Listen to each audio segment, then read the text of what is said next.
It has haunted these waters for 100 years. Titanic.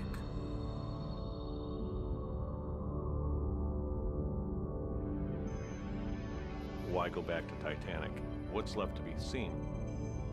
The answer is everything. A new expedition brings us closer than ever before.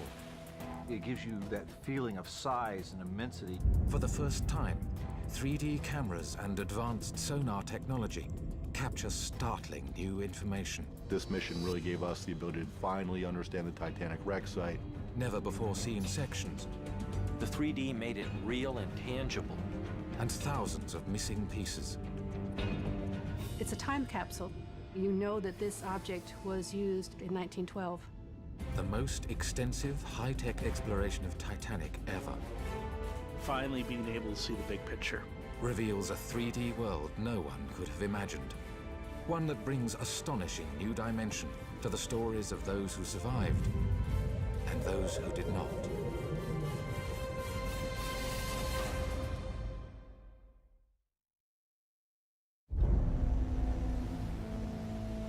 Out in the middle of the Atlantic Ocean, some 2.5 miles down, lies a patch of muddy ocean bottom, a place where few fish even venture. Yet it is the most studied and photographed piece of real estate in the deep ocean.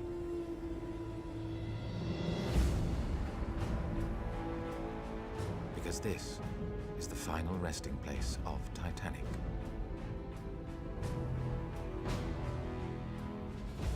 In 1912, it was the greatest ship ever built. At almost 900 feet, the largest moving man-made object on the planet. The builders and survivors of Titanic remember the legendary ship in their letters, journals, and testimony.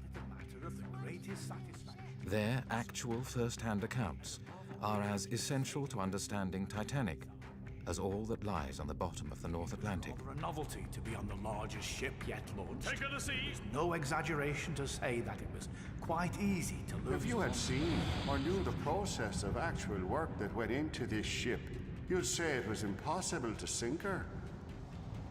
Titanic's engine configuration is designed to propel the ship at speeds over 20 knots. The ship is scheduled to complete its maiden transatlantic voyage in less than a week. But that record is denied when Titanic slips beneath the waves 100 years ago in the early hours of April 15th, 1912. Now, state-of-the-art 3D technology gives us the most complete look at the shattered ghost. In 2010, a unique team, including Woods Hole Oceanographic, RMS Titanic Inc., the Waite Institute, NOAA, and the History Channel, is assembled for an unprecedented expedition. Using the latest sonar and 3D imaging technology, they plan to explore and map the entire wreck site for the first time. 15 square miles. It will be the world's first look in real time at 3D images from the ocean floor, 2.5 miles below. The footage shocks even the most seasoned Titanic researchers. In the submersible, I'm constrained to whatever I can see out of the 7-inch viewport and several inches of plexiglass. But with the 3D camera, it's almost like you're on the outside of the submersible because you've got this wide field of view. It's almost ethereal, like you're floating next to the wreck and seeing it with your own eyes. In the past, a lot of the imagery that came back from Titanic was fairly high altitude and looked down. And from this camera point, everything is flattened. The 2010 mission got down in the weeds and we started seeing profiles and oblique angles that we had not seen. And that itself is fascinating. With the power of the 3D, you can literally be on the deck of Titanic. You can see more than you would if you were diving in a sub. And with that, you can connect to the past. You can vicariously experience not only the otherworldliness of Titanic as a ghost ship. You can also, with a good imagination, picture what it was like then, on that late night of April 14th and the early morning hours of April 15th, 1912.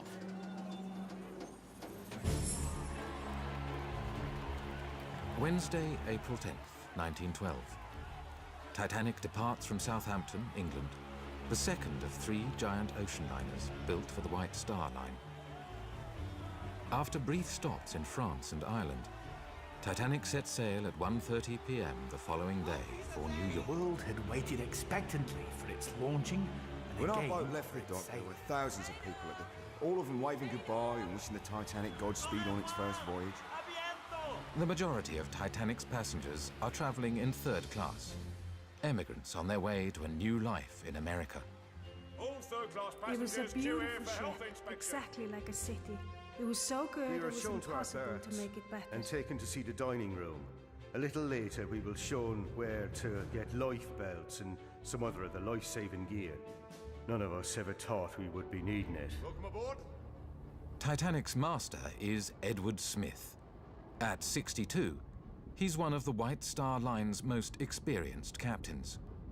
He plans to retire at the end of this voyage. How I can best describe my experience in nearly 40 years at sea, I merely say uneventful.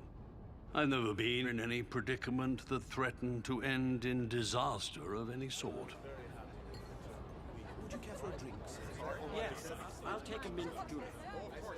Disaster is unimaginable for Titanic's first-class passengers, surrounded as they are by every luxury and convenience. The ship was like a palace. My cabin was ripping. Hot and cold water, very comfy-looking bed. Fancy strawberries in April and in mid-ocean.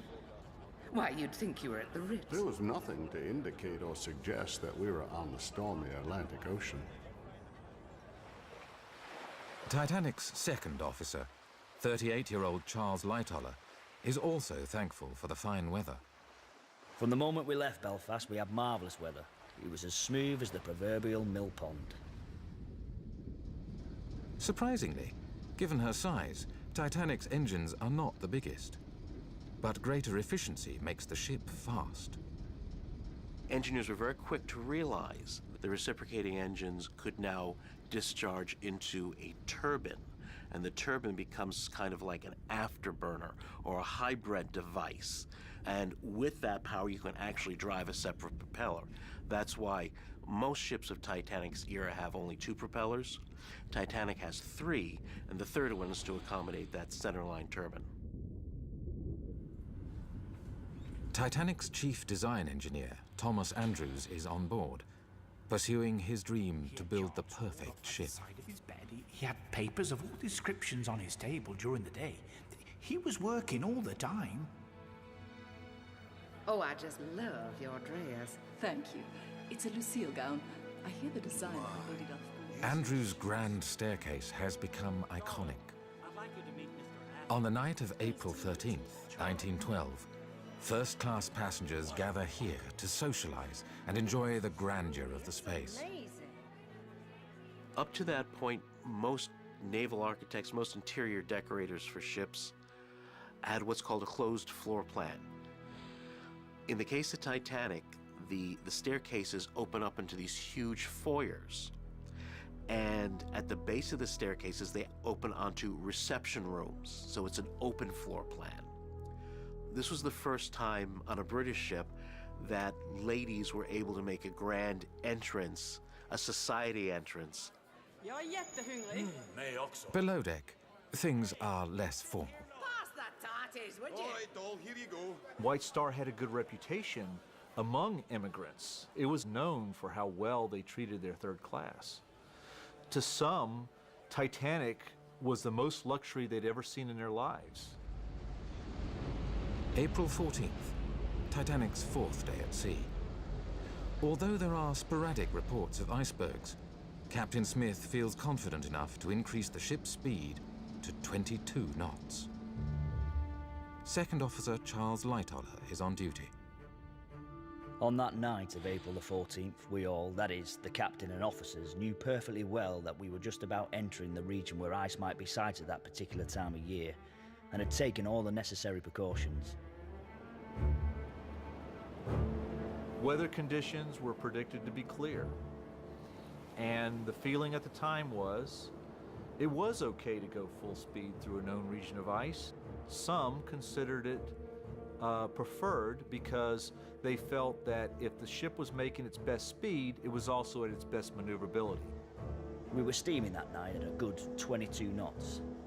At 10 o'clock, I was relieved as officer of the watch by Murdoch, W.M. Murdoch. He and I had been shipmates in many of the ocean greyhounds, and both of us had crossed this ice region times without number. After the usual formalities, I handed over, wished him joy of a few perishing cold hours, and went below. I expect his watch went on as mine had done. Nothing to see and nothing to hear except the distant roar of the water at her bows. That and the half-hourly bells with the lookout men's cry of "All's well." Of course, he knew nothing of the death trap laying ahead of us, any more than I did. 100 years after Titanic's maiden voyage, 3D cameras are casting new light on the events of April 14th and 15th, 1912. There were 3 sharp clangs on the crow's nest bell, followed by a cry from the lookout cage. "Ice right ahead, sir!" The call comes from 24-year-old Frederick Fleet, one of the men on duty in the crow's nest. The masts are made out of steel and they're hollow. There's actually a ladder inside. And when you get to the crow's nest level, there's an oval aperture in the steel, and you simply climb out. On either side, you can still see the grab rails. 90 feet above the ocean, Frederick Fleet rings this bell, recovered from the wreck site. He rang a bell 3 times, which is an audio signal to everybody on board that there is a collision hazard exactly on course with the ship. And then he turns around and picks up the telephone, and the only person you can talk to is the bridge. And he says, "Ice right ahead, sir." 39-year-old William Murdoch is first officer and in command on the bridge. Murdoch evidently saw the mass of ice practically at the same time as the lookout men did and shouted, "Hard a starboard!"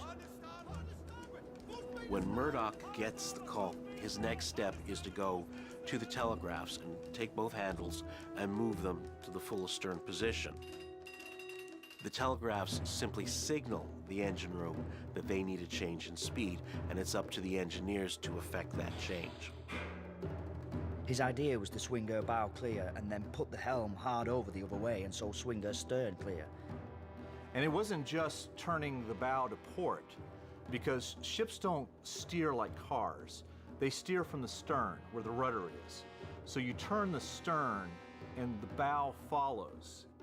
So as soon as you got the bow moving, Murdoch had to reverse the helm and kick the stern away. And given half a chance, I believe he'd done it. But going at that speed, it was too late.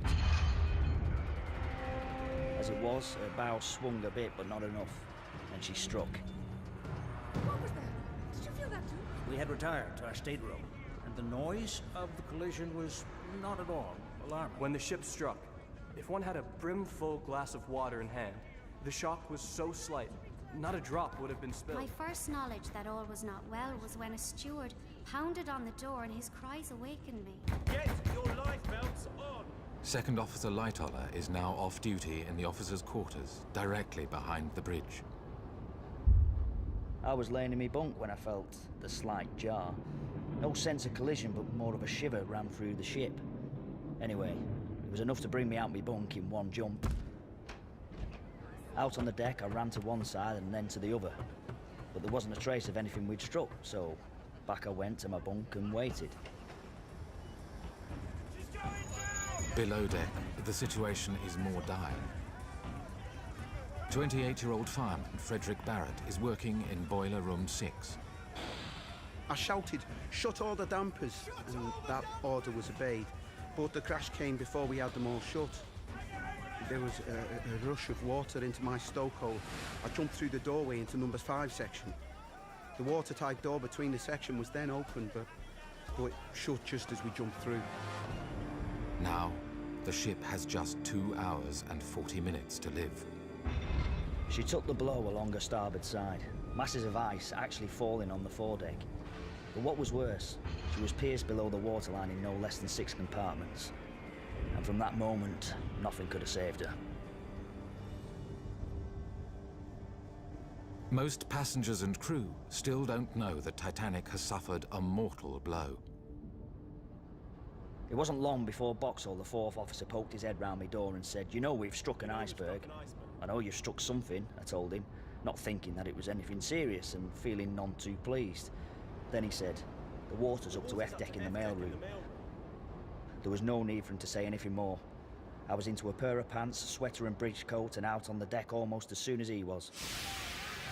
What's going on? What's this absurd noise? Now, we'd been running under a big head of steam, and the sudden stopping of the engines lifted every safety valve, and as a result, the steam roared off at all exhausts. The row was absolutely deafening. Shout as loud as you like. No one could hear a word. It's obvious the ship isn't going to go anywhere. So what they do is they open relief valves and huge cascades of steam shoot out of the tops of the funnels. Design engineer Thomas Andrews races through the ship to inspect the damage. 25 minutes later, he reports to the bridge and informs the captain of his terrible calculation. In an hour, 2 at most, the ship will go down. I happened to meet the captain, and I asked him by cupping my hands over his ear and yelling at the top of my voice, "Shall I get the women and children away, sir?" He just nodded, so I started to fill the first boat. Just about now, thank goodness, the roar of escaping steam stopped, and the passengers, now they could hear themselves think, started asking me, "Why are you getting the boats out? And why are you putting women and children in them?" I told them that it was merely a precaution and that very likely they'd all be taken on board again at daylight. Women and children, your attention, all women. We went on deck and everything seemed quiet and orderly. The orchestra was playing a lively tune. There was a man little came to me and put a life jacket on me, assuring me it was only taking precautions and My not father to be went alarmed. away and spoke to one of the sailors and came back and said, "We've hit an iceberg. They're going to launch the lifeboats, but you'll all be back on board for breakfast." Getting into a lifeboat in the middle of the ocean is a trial. The boats carried cranes called davits, and the davits pick the lifeboat up and then swings it over the side of the ship. And normally there's a gap of maybe a foot or so, 18 inches. It took a lot of courage to get across that gap because it's a sheer drop of several stories to the ocean. Come on! Up to the time of getting away the first few boats, no one believed that the ship was actually in any danger. I'm afraid my own confidence that she wouldn't or couldn't sink rather conveyed itself to others. For there were actually cases where women absolutely refused to be put in a boat. "I just want to go back to my room." As the lifeboats were being launched, many of the first cabin passengers expressed their preference of staying on the At first, ship. the boats were loaded among joking crowds, and some women refused to go into them, feeling safer aboard the ship, which they said was You could unsinkable. not get people to go on the lifeboats. You could not. They felt safer on the Titanic than in I the remember lifeboats. one young couple, evidently not long married, walking up and down the boat deck. I asked the girl, she was only a girl, from the Western States I should say, if I should put her in the boat, but no. She wouldn't be parted from her husband. "Not on your life," she said. "We've started together and we'll finish together." Brave girl. But she didn't know how near that finish was. Certainly I didn't. A new expedition is mapping the Titanic wreck site in groundbreaking detail, capturing stunning 3D images of newly explored sections of Titanic.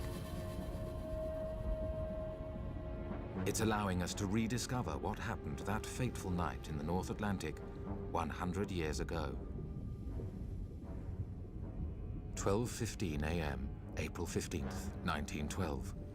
35 minutes after Titanic strikes the iceberg. Chief radio operator, 25-year-old Jack Phillips, and his assistant, 22-year-old Harold Bride, begin sending out distress signals. The captain put his head into the cabin. "We've struck an iceberg. Send the call for assistance." They were a little incredulous at first, but Being professionals, they immediately set about the task of trying to find anybody within range that could come to their assistance. Phillips worked the key the entire night. Phillips began to send CQD. He flashed away it, and we were all joking while he did. All of us made light of the disaster. We joked that way while he flashed signals for about 5 minutes. Then the captain came back. "What are you sending?" he asked. What are you sending? CQD, Phillips replied. "Send SOS, I said. It's the new call and it may be your last chance to send it." Phillips changed the signal to SOS. SOS, the newly adopted distress call for ships at sea, is tapped out over Titanic's state-of-the-art wireless technology. The signal sounds very different from other ships transmitting that night.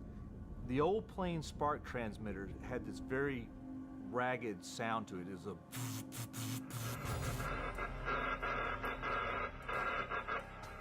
Titanic's was more like what you think of today. Dee, dee, dee, dee, dee, dee. So, out of all of these spark sets out there transmitting back and forth, high above it is this dee, dee, dee, dee, and it's the death call of Titanic above all these others. And it's got to have been very eerie to have heard that, this very unmistakable voice above all the others saying, "We're dying, come help us." On the boat deck, Lightoller and the officers begin forcibly placing women and children into the lifeboats.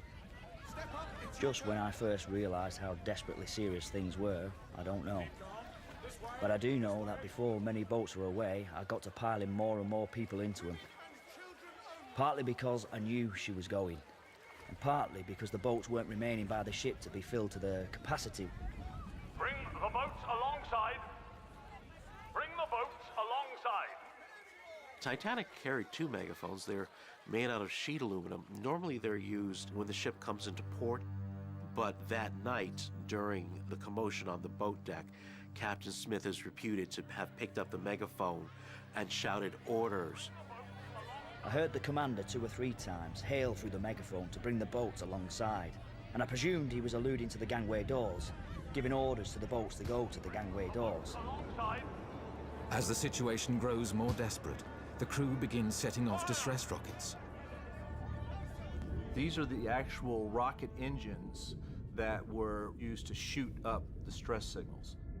There's been discussion about the color of Titanic's rockets. They've always been depicted as being all white.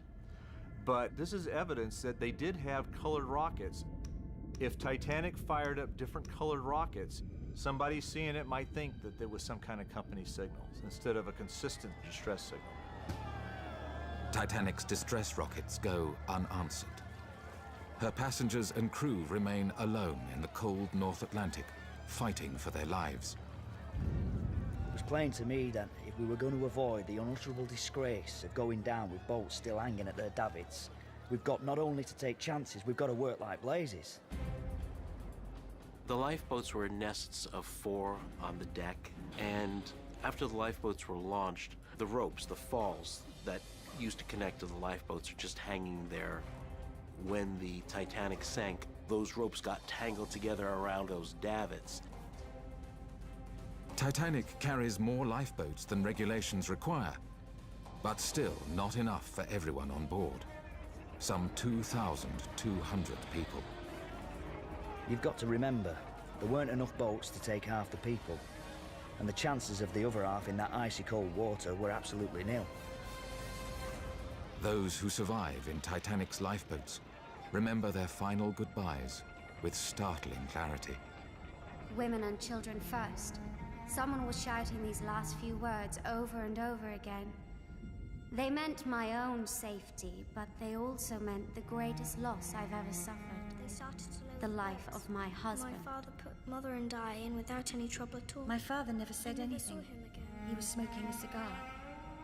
He put my mother and me into a lifeboat. As I was put into the boat, and he walked away. cried and said to me, "It's all right, little girl. It's all right, little You girl. go. I will You go. stay." I will stay. As our boat shoved off, he threw me a kiss. And that was the last I saw of him.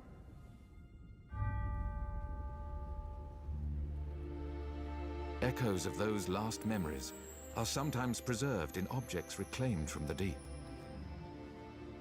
Essentially, I'm in charge of preserving the artifacts that have been recovered from the wreck site. Artifacts are recovered only from the scatter field, and that means things that have been thrown off or out of the ship. So when you find those items, there are a variety of things that really retain life, such as ceramics. China remains in relatively good condition. It might be chipped, it might be broken, but it survives well in a marine environment. Metals, on the other hand, generally do not. Iron is particularly susceptible to corrosion, whereas copper alloys such as bronze, which are used very often on ships for bells and similar items, survives very well. It's important to remember that Titanic was the largest moving object made by man in 1912, and that means it's really big. While many objects are extremely large, personal items are smaller and more fragile. We are very fortunate to have recovered paper and textile artifacts from the wreck site.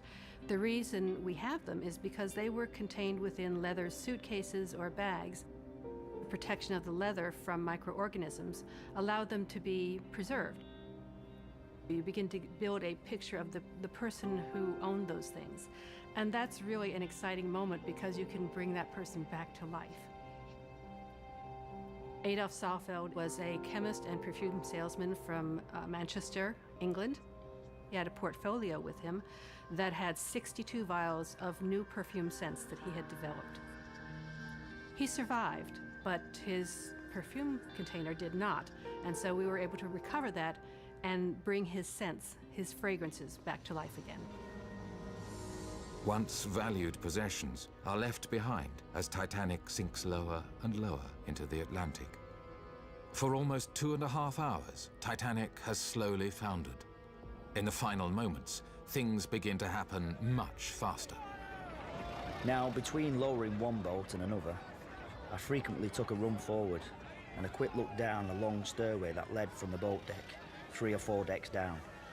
Frankly, I'm never going to forget the sight of that cold, greenish water creeping step by step up that stairway. Some of the lights were shining down on the water, and the others already submerged were giving it a sort of ghastly transparency. I could tell by that staircase measurement exactly what was happening, how far down she'd gone, and how quickly she was going.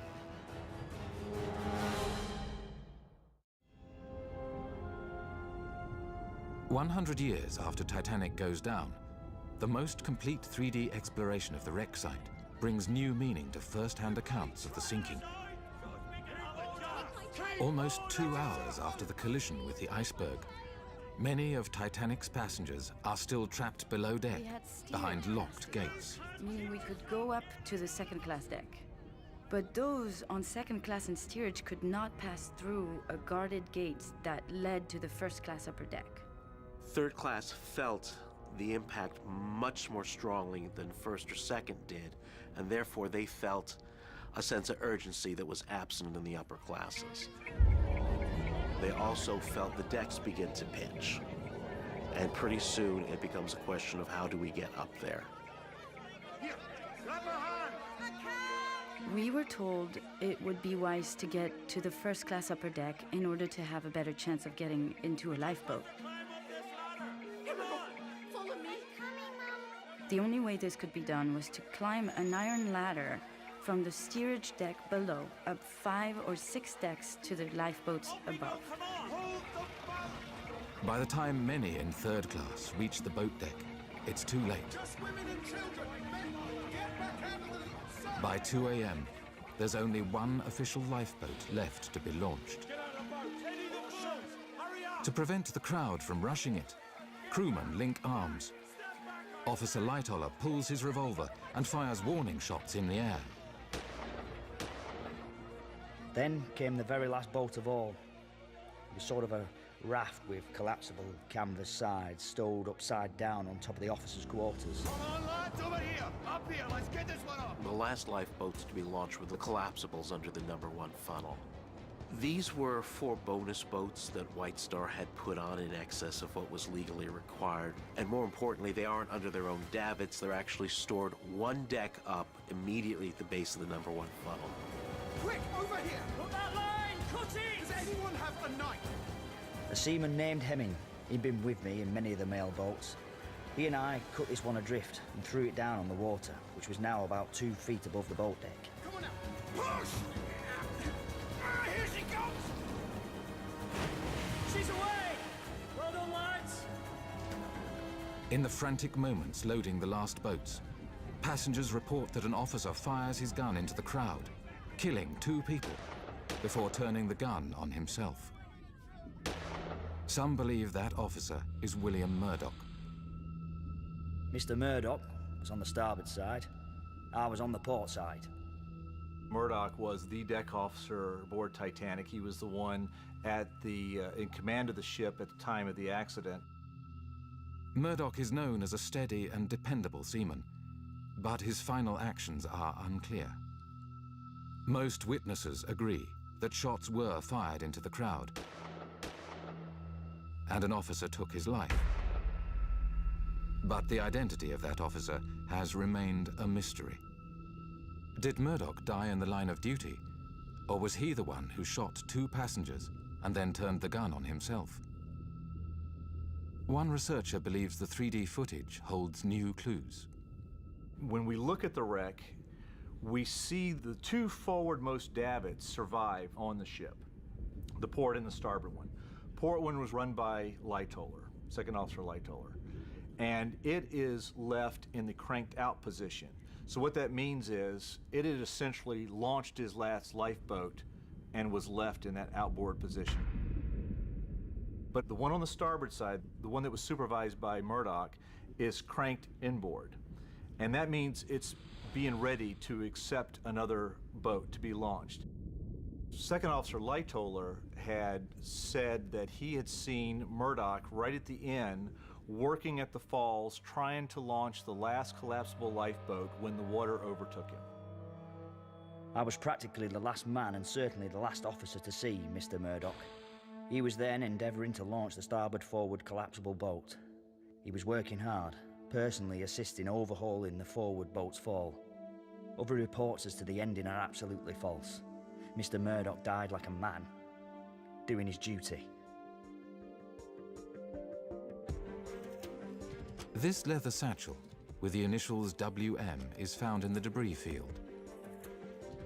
Its surviving contents include officers' buttons, a shoe brush, and a pipe. Many believe this bag belongs to William Murdoch. You can see in very fragile condition, but we can replace the strength within the cell walls by immersing it in oils or wax. There are very different materials you can use for this purpose, and therefore you can stabilize it and perhaps regain some of the shape. The pipe Murdoch is holding in this picture matches the one found in the bag. The buttons match the one Murdoch would have worn on his officer's coat. The initials, WM, are his, but also belong to over a dozen other people on board the Titanic. There are many things that we will never know, but that doesn't detract from the artifact itself. The artifact has had a very historic experience. To have gone on Titanic, to have gone down 2.5 miles, and then to have come up and survived, that's a lot. At 2:17 a.m., Titanic sends her last radio message, and Captain Smith issues his final order. Men, now it's every man for himself.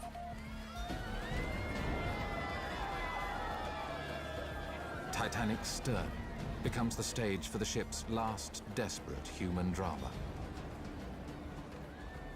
During the first couple of hours of the disaster, there was steady progressive flooding in the bow, and little by little, the bow lost its buoyancy. You had a situation where the bow was losing almost all of its buoyancy, and the stern, thanks to the famous watertight subdivision that Titanic was known for, remained entirely buoyant. There were still hundreds of people round. I looked down from the top of the officers' quarters where we were standing, and the ship took a sudden dip, and the sea came rolling up, carrying everyone with it. Many were drowned there and then. Everyone that could just instinctively started to scramble up towards the after end of the ship. But that was only putting it off, and no one's chances were going to be improved by getting mixed up in a struggling mass. 100 years after Titanic sank beneath the frigid waters of the North Atlantic, state-of-the-art 3D cameras are recording high-resolution images of the world's most famous shipwreck. Just past 2 a.m. on April 15th, 1912, Second Officer Lightoller is one of the last to abandon the stricken ship as it begins its final plunge to the ocean floor. I was on top of the officers' quarters, and there was nothing more to be done. The ship took a dive, and I turned face forward and also took a dive. Striking that water was like 1,000 knives being driven into one's body. The temperature was 28 degrees, 4 degrees below freezing. At that point, just before the break, you essentially had two ships. One that was going to float and one that wasn't going to float. And they were held together by this little membrane, if you will, and then finally that broke.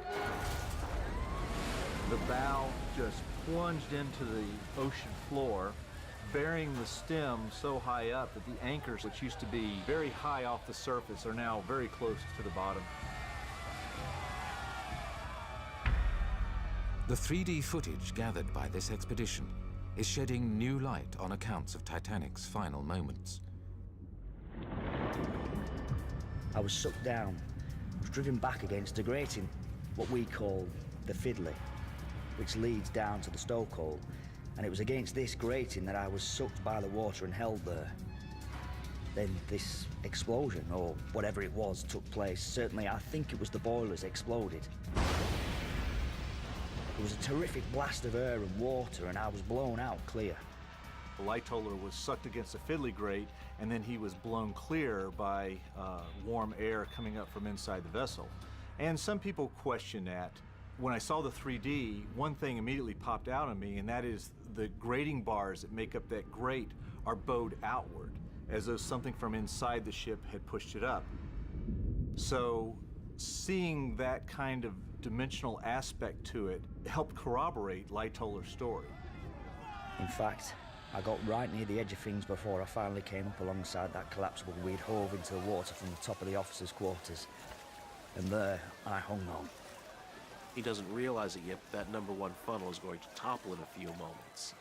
If he did not get on that lifeboat and get away from the scene, he would have been another victim of the number one funnel, which collapsed during the sinking and crushed a number of people to death. The funnel, weighing perhaps 50 or 60 tons, fell down with a crash on the water. It missed the raft and some of us hanging onto it by inches. There were a good many it didn't miss. Next thing I remember, I was still hanging on to a bit of rope attached to the raft, but some 30 or 40 yards from the ship. The wash of the falling funnel had evidently picked us up, raft and all, and flung us clear of the ship altogether. Several of us scrambled up on the slippery bottom of the raft, and it was from there I saw the Titanic sink. As I watched, her stern lifted higher and higher till it was right out of the water. There was a sullen sort of rumbling roar as her massive boilers all left their beds and went crashing down through the bulkheads and everything that stood in their way. In 3D, these indentations, or implosion marks, are clearly visible for the first time. They suggest that the boilers were hot when the ship sank. They may have been lit for speed, or they could have been lit after the collision to continue to provide power to the ship until it went down. Up to that moment, she had stood out clear as clear, with her rows of electric lights all burning. When the boilers broke away, she was, of course, plunged into absolute darkness, though her huge black outline was still perfectly distinct up against the stars and sky. Slowly, she reared up on end. Then, quite quietly, but quicker and quicker, she seemed just to slide away under the surface and disappear. As she vanished, everyone around me on that upturned boat as though they could hardly believe it just said, "She's gone." Once the ship sank, the survivors in the lifeboats are immediately presented with a moral question. There's maybe thousands of people in the water, and hundreds of them are now screaming for help. What do you do? A few go back, try to pick some people up, but the general feeling is we'll be swamped. There's too many of them, and the lifeboats stay where they are.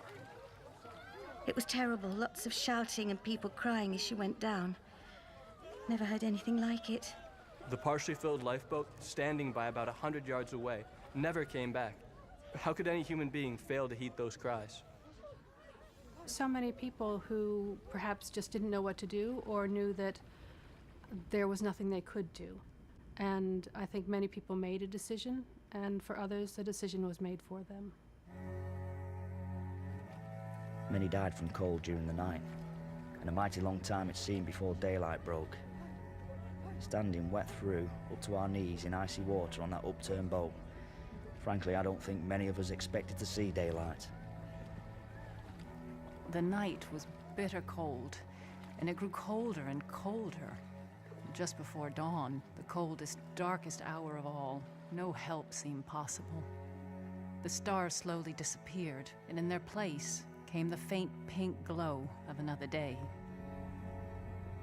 1,496 of Titanic's passengers do not live to see that sunrise.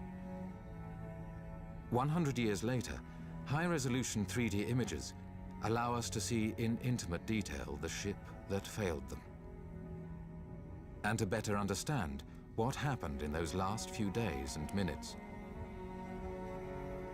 You don't have to be one of the few that go 2.5 miles down in a submersible to see this wreck. Anybody now is going to be able to see Titanic in 3D. They're going to be able to feel how big this ship is. They're going to be able to distinguish the depth, be able to look into spaces. Almost 9 hours after the collision, only 712 of the over 2,200 people on board are rescued from the icy Atlantic. When daylight did break, most of us were still heads up, and we of the upturned boat transferred to one of the lifeboats. At full daylight, there was the Carpathia, steaming towards us. I needn't say just what sort of a welcome sight it was either. Cruising slowly round, she collected boats one by one.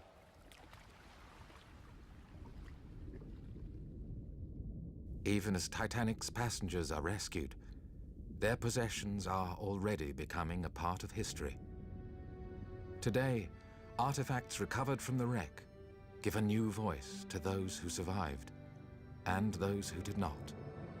I think that's what brings them back to life, and it's a way of honoring their legacy, that they're not forgotten, that someone is actually still trying to find out about their life and who they were 100 years later.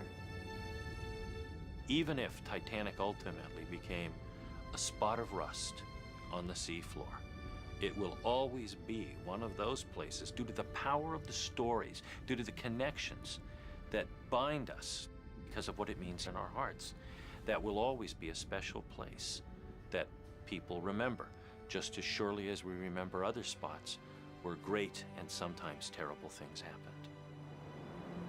At last, everyone was safely on board, and with the 700-odd survivors of that night, she turned away from that tragic spot and headed for New York.